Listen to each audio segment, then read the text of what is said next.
guys, wala pa rin si Yana. Ang susunod na sa salang ay walang iba kundi si Brion, pati si Chris. So yun, Chris, wala ulit si Yana. Ikaw lang ang isasala ngayon. Okay.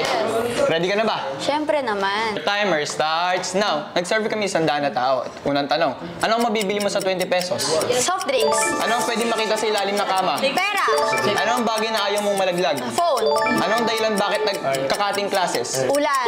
Anong madalas iregalo pag wala sa mood mag-isip? Perfume. Wow! Okay.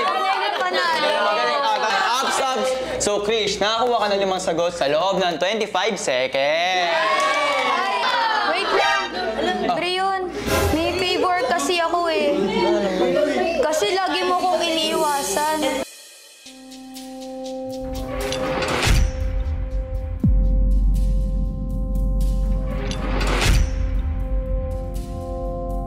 Actually, nagpaalam ako kay Mami at Daddy kung pwede tayo magtagaytay mamaya. Ay, wait lang, paalam na ako.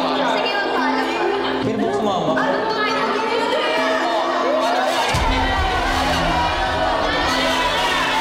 Kasi alam kong ikaw lang kakain niya, kaya pinaluto ko kay ate.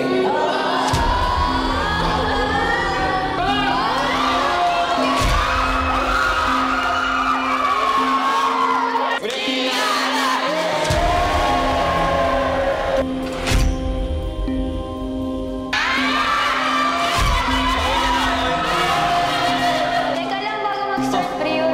Hindi ka ba masayang ako nandito at wala siya? Tama na yun, Chris. Tama yung drama mo. Sana magbago na yung treatment mo sa akin. Okay, tama. Alam mo, gustong-gusto ko ng lola ko. Lagi niya tayong pinapanood sa TV. Okay,